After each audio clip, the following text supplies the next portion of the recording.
Hi Math 10, welcome back. So we're starting the next chapter, chapter 2, and chapter 2 is on linear measurements. So measurements of distances in a straight line, basically. And what it's going to be looking at is two things. It's going to be looking at these in terms of imperial and in terms of metric. In this course, we'll be working a lot with both.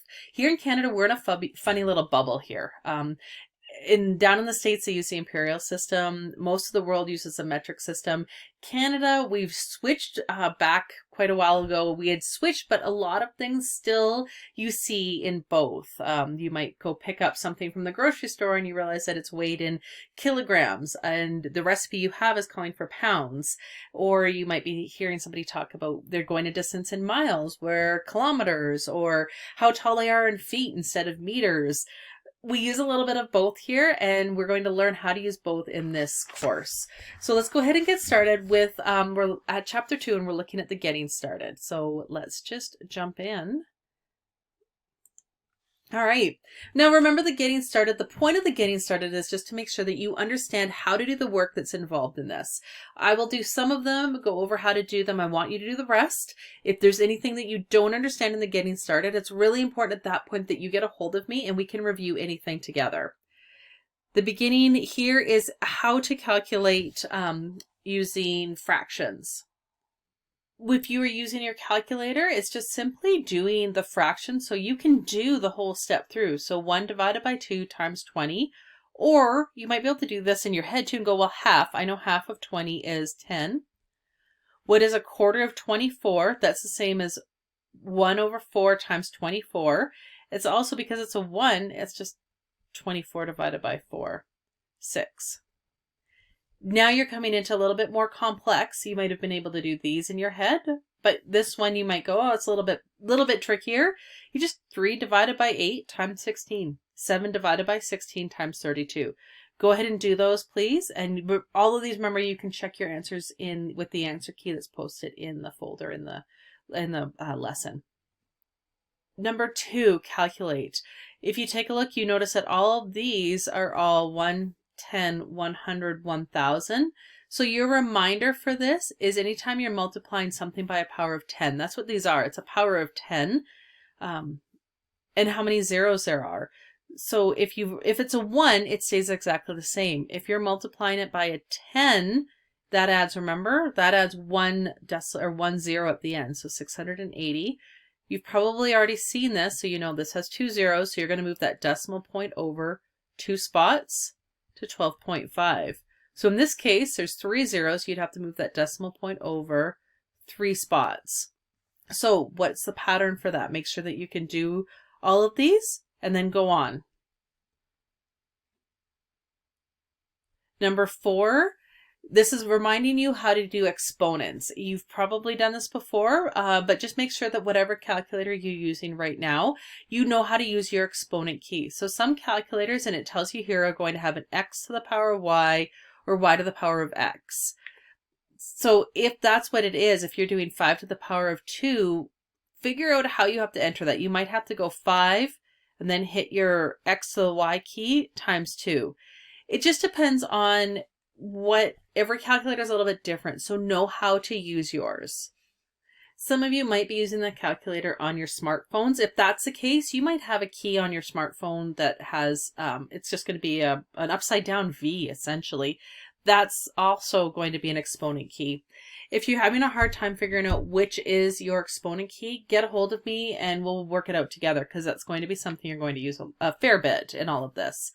So make sure in this case that you know how to solve for 10 to the power of 2, 10 to the power of 3. And in these cases, practice, you're also, because it's 10 to the power of 2, you know that you're just adding another 0. 10 to the power of 3, there's going to be 3 zeros. 10, and then here you've got it the other way. So if it's over a 1, it's going to be the exact same work. It's just as a fraction instead. So that's 1 over 100. And remember what that converts to, 0.01. Make sure that you can do these both on your calculator and that you understand by looking at that how you would solve that, because it'll save you a bit of time. You can always solve these on your calculator, but by looking at it and going, oh, that's what that is, it's just going to save you a step.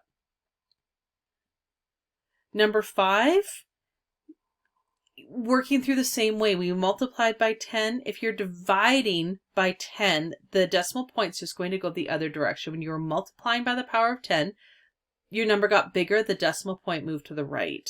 When you're dividing by anything with the power of 10, you're getting smaller. Your decimal point's moving to the left. So that'd be the same. This is 1 0 on it, so your decimal point is moving over 1, 9.6. Try that one out and try this one out. Same thing, just how many zeros and move it over that many times. All right, and then describe the pattern for that. Put these measurements in order from least to greatest. So in this case, you can't do this right away. You have to be able to convert these first to be able to for sure put them in order. But when you take a look at this, that should be something that you can maybe picture in your mind. If you can't, you can convert these to the same unit. That's the best way to do it. But you can look at it and go, if you can estimate in your head 4.8 meters, imagine a meter is about the size of, a meter stick, if you've seen those, a meter is about the size of a kid, right? So not a toddler, but, maybe someone is about 9 years old or so, they'll be a meter. So that's about 5 kids standing on top of themselves. 2 kilometers is way more. So when you think, what's the biggest of these? Kilometers, is bigger.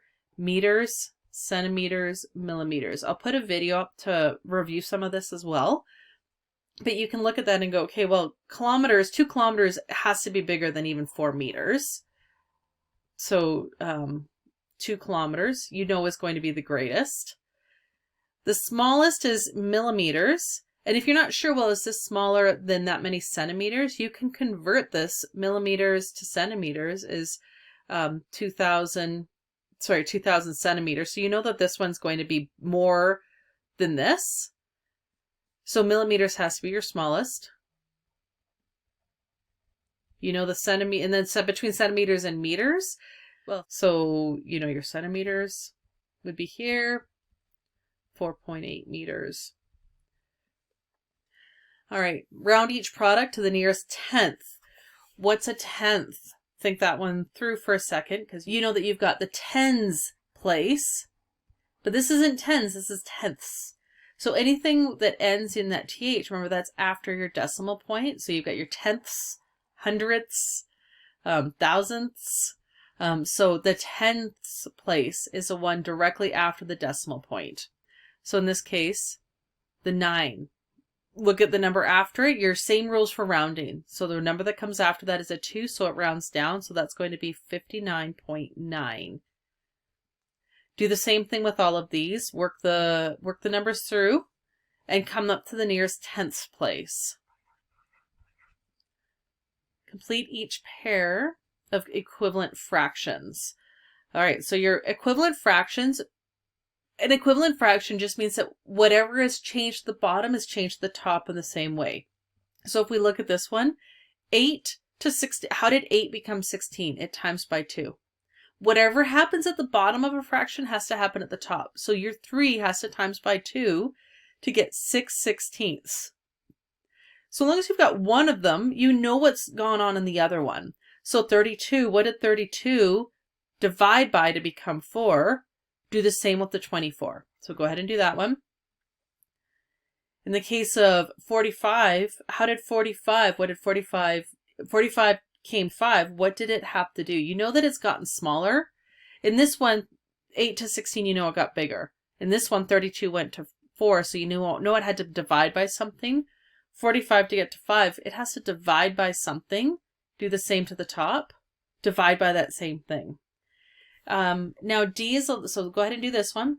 D is a little bit trickier, is that in that D is, you can't do something evenly to get 2 to 3. But you can easily times it by something that isn't a whole number to get from 2 to 3. So one way that you can do that is just, it's multiplying by something, but what? So you can go 3 divided by 2, and that's going to give you 1.5. So 2 times 1.5 gave you 3. So we do the same to the bottom. So 6 times 1.5 gives us 9. So it's just a matter of doing the same thing to both. So in this case, you know that it times, because it got bigger, it times by 1.5.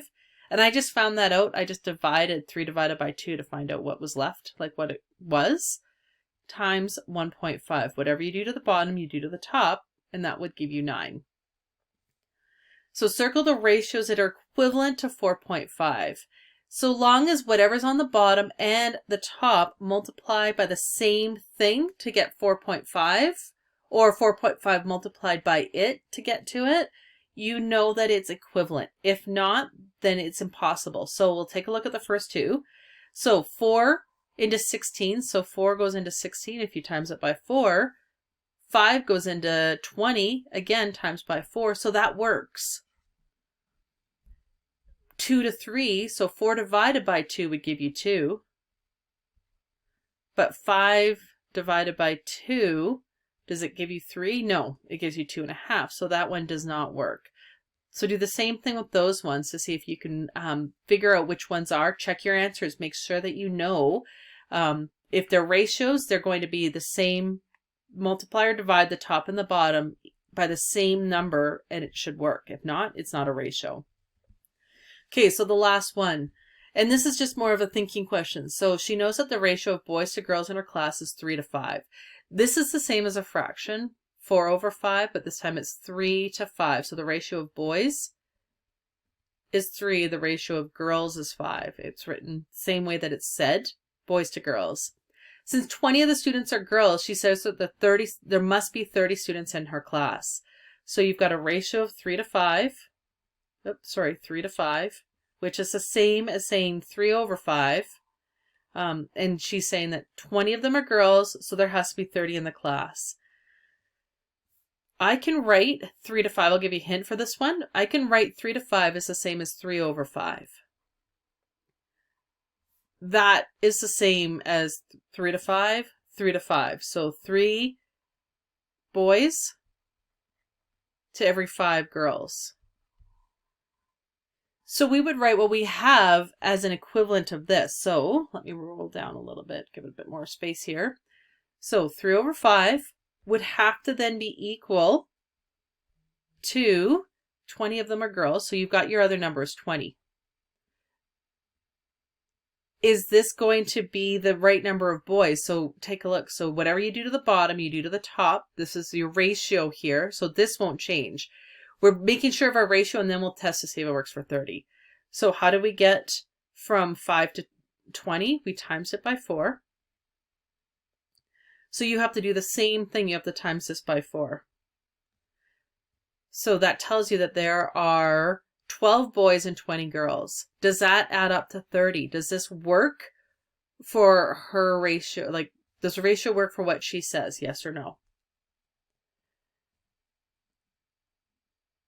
And then this is going to be the same for this one. So the Bandits won 9 of their first 20 soccer games. If this continues, how many games would you expect them to win in 30 games? Same idea. You know that they won 9 out of 20 soccer games. And you want to know how many they would win then after they play 30 games. So how many would they win after 30 games? So go ahead and work that out. And this is not, again, going to be a whole number. So you have to figure out what do you times 20 by to get 30. Think about how we did that number before.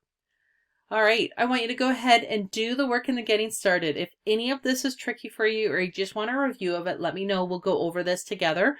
I'll put a few other videos up in there as well. And yeah, let me know if you have any questions. Thanks for watching and we will see you in the next lesson.